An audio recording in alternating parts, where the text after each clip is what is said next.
Bonjour chers auditeurs, auditrices, donc je me présente, je suis Monsieur Dosso. Donc suite à nos précédentes vidéos, nous avons essayé nous avons fait un cours sur les suites numériques. Donc on a vu les différents types de suites. Donc du coup justement pour pouvoir justement appuyer cette vidéo, donc on a proposé aujourd'hui des exercices d'application donc sur les suites arithmétiques et les suites géométriques, donc la somme des thèmes arithmétiques, afin de montrer à certains élèves comment calculer la somme des thèmes arithmétiques et la somme des thèmes géométriques sur les suites arithmétiques et géométriques. Donc, donc à l'issue justement de cette vidéo qui va durer aux environs de 30 minutes, donc on va revoir rapidement quelques exercices d'application donc pour vous montrer justement comment faire, comment résoudre justement ce genre de questions afin que vous arriviez à calculer justement la somme des thèmes arithmétiques et la somme des thèmes géométriques. Donc voilà, c'est parti.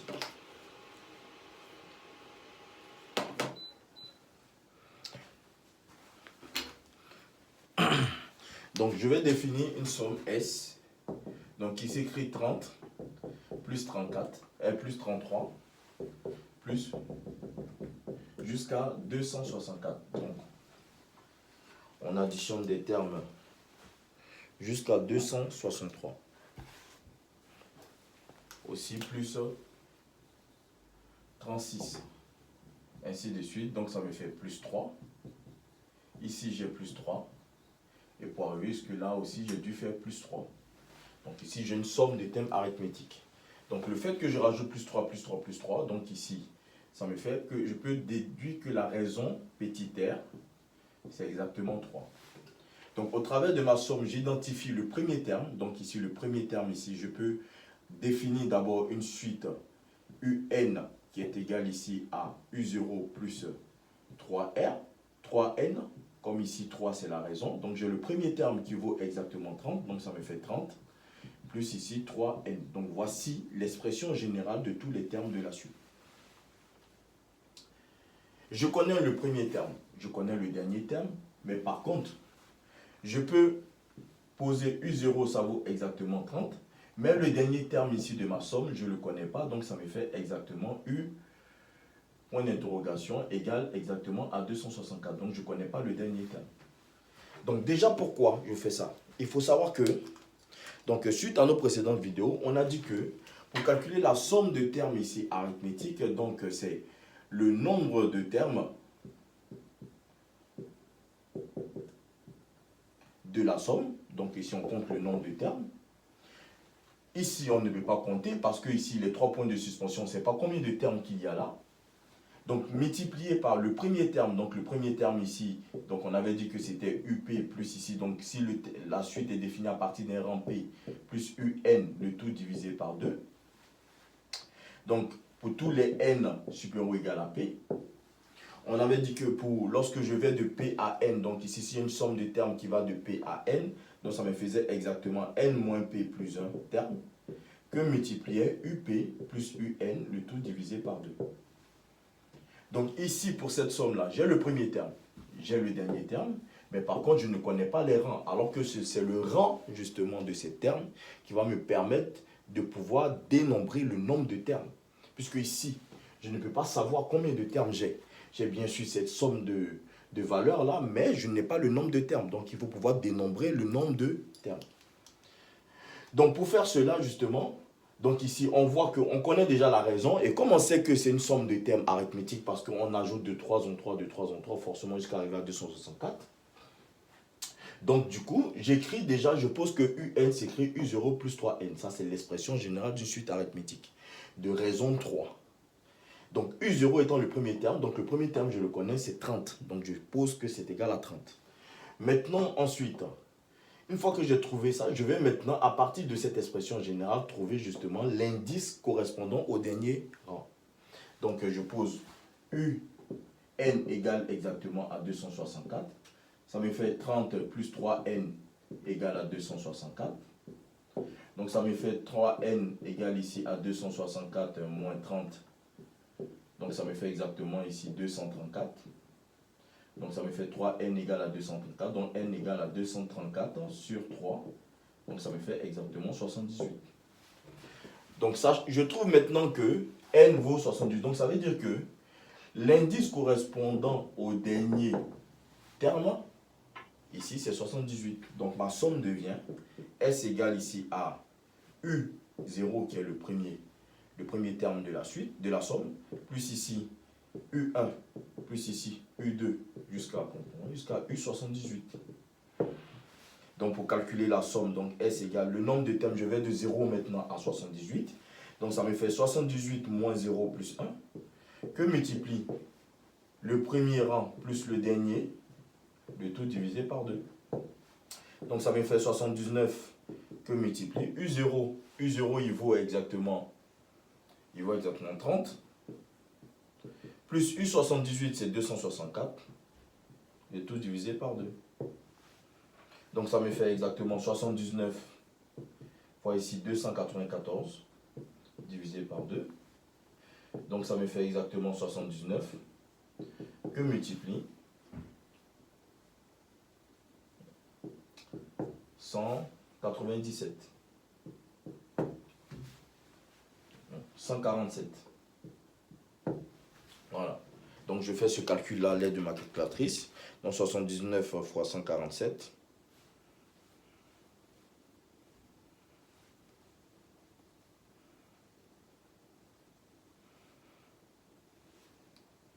Ça fait 11 613. 11 613. Donc voici comment je calcule la somme. Donc une somme de termes arithmétiques. Donc pour pouvoir appliquer ça, qu'est-ce qu'on a fait?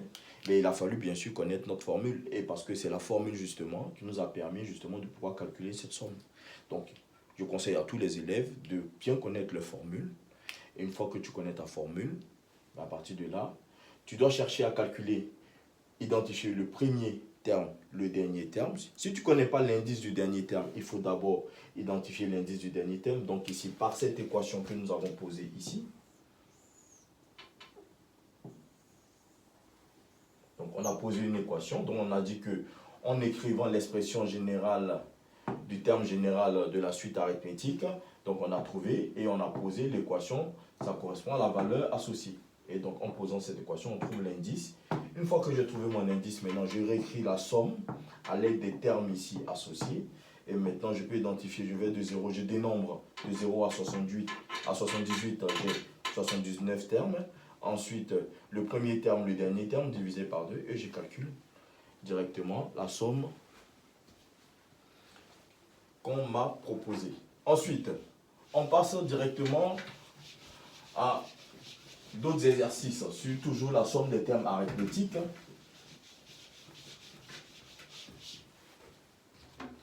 Donc, cette fois-ci, je donne une somme que j'appelle Sn, c'est la somme au cas allant de 0 à n de tous les 2 k plus 3. Donc voici comment ma somme elle est écrite. Donc avec le symbole sigma. Donc ici le symbole sigma, on va dénombrer justement cette somme là. Donc Sn ici égale ici à 2 fois. Donc quand k prend la valeur de 0, donc je remplace ici k par 0, donc ça fait 0 plus 3. Plus ici 2 fois. Quand k prend la valeur de 1, donc fois 1 plus 3. Plus 2 fois 2 plus 3. Ainsi de suite. Jusqu'à 2 fois n plus 3.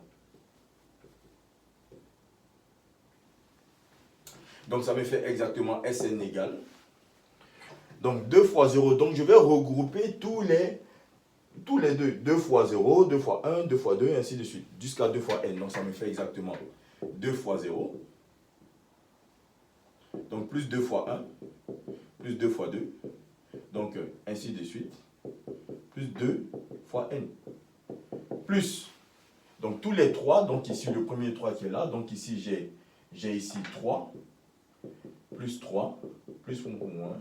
Plus 3. Mais combien de fois? Il faut savoir. Comme je vais ici de 0 jusqu'à ici n. Parce que ici lui le 3 qui est là il est associé à ce n là. Donc je vais ici j'ai n plus une fois le 3 qui est là. Donc je réécris. Donc ça me fait 2 fois 0. Plus 2 fois 1. Plus 2 fois 2. Plus ici qu'on voit plus 2 fois n. Donc plus ici 3 facteurs de n plus 1. Parce que ici ce 3 là, je l'ai répété, je l'ai additionné n plus une fois parce que je vais de 0 à n. Ensuite, Sn égale. Maintenant, lui, qu'est-ce que je constate ici? Ici, je constate que j'ai une somme de termes ici qui est arithmétique. Hein? Donc ici, de raison 2, parce que vous passez de là à là, j'ai rajouté plus 2, et ici plus 2, ainsi de suite, plus 2. Donc du coup, je compte le nombre de termes. D'abord, je vais de 0 à n, donc j'ai n plus 1, donc ça me fait n plus 1. Donc que multiplie le premier terme ici, c'est 0, plus le dernier terme ici, c'est 2n, le tout divisé par 2. Donc ça me fait exactement plus, je rajoute les 3 facteurs de n plus 1. Donc ça me fait exactement n facteurs de n plus 1 plus 3 facteurs de n plus 1. Donc c'est égal à n plus 1 par factorisation, facteur de n plus 3. Donc voici l'expression Sn. Donc je trouve Sn en fonction de n.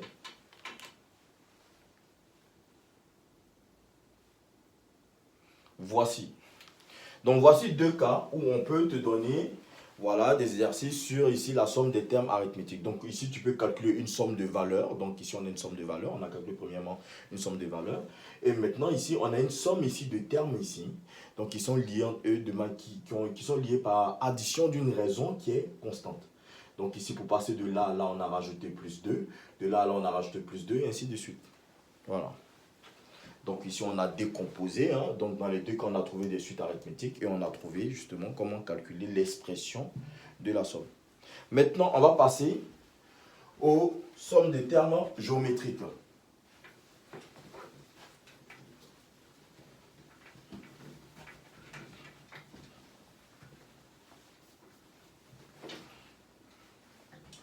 Donc, la somme des termes géométriques.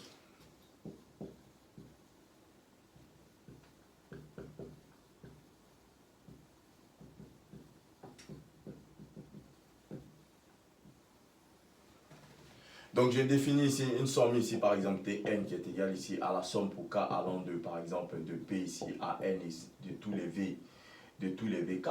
Donc, ici, c'est Vp plus Vp plus 1, plus ici, bien sûr, Vn.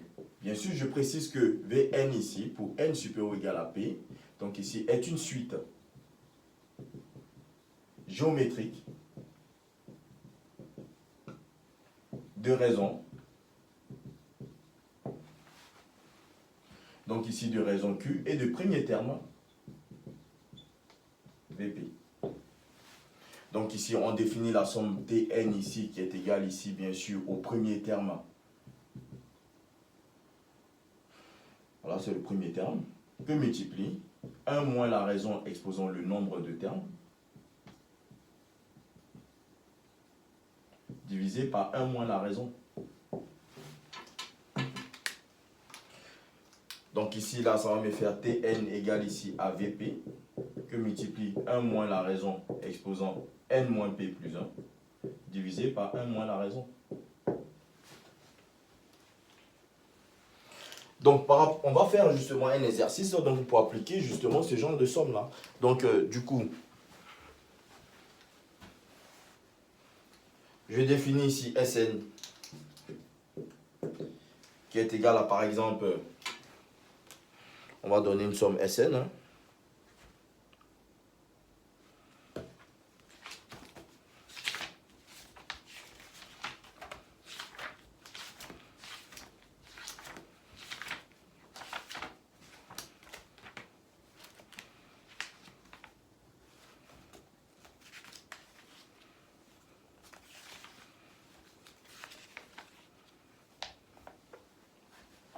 On me donne une somme Sn qui est égale à 1 plus 1 septième plus 1 septième au carré plus 1 septième au cube plus jusqu'à 1 septième le tout exposant n. Donc on veut calculer justement cette somme-là.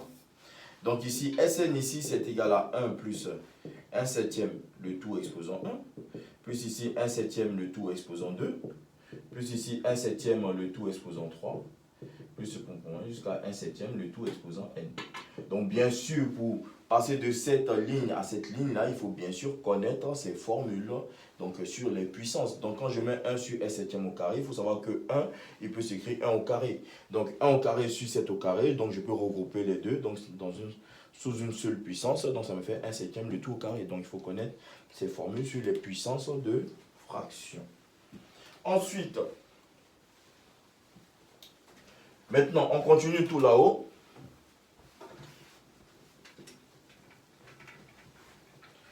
Donc, j'applique directement ma formule. C'est-à-dire que là, 1, on peut se rendre compte que c'est 1/7, mais le tout exposant 0.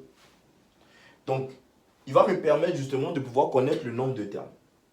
Donc, non seulement il a le premier terme, mais ici, j'ai 1/7 puissance 0, j'ai 1/7 puissance 1, 1/7 puissance 2, ainsi de suite, 1/7 au cube, jusqu'à 1/7 exposant n. Donc, le nombre je vais de 0 à n. Donc, le nombre de termes déjà, c'est n plus 1. Donc, ma somme Sn va s'écrire. D'abord, c'est le premier terme, donc c'est 1, que multiplié par 1 moins la raison. La raison, c'est 1/7. Donc, pour passer de là à là, on a dû multiplier par 1/7. De là à là aussi par 1/7. Et ainsi de suite. 1/7. Jusqu'à ici, on arrive aussi, on a multiplié par 1/7. Donc, ça me fait 1 moins 1/7, le tout exposant n plus 1, le tout divisé par 1 moins 1/7. Donc, ça me fait exactement 1 multiplié par 1 moins 1/7 exposant n plus 1 sur ici 6/7. Donc, ça me fait exactement 7/6 fois ici 1 moins 1/7 exposant n plus 1. Donc, voici le résultat. Cette somme ici, elle est bien convergente parce que tout simplement 1/7 ici, il est plus petit que 1 et positif. Ok. Voilà. Donc, du coup, après, nous avons d'autres formes d'exercices. Mais ça reste toujours le même principe. Donc, pour déterminer la somme des termes géométriques. Donc, pour déterminer la somme des termes géométriques. Voilà.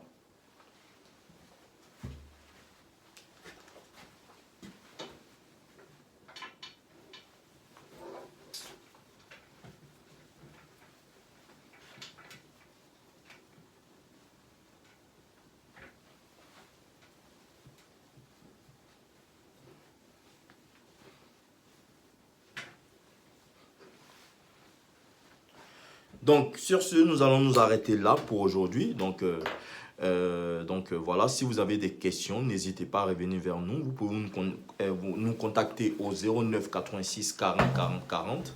Vous pouvez aussi nous joindre aussi sur notre site web, donc www.cours-laméthode.com.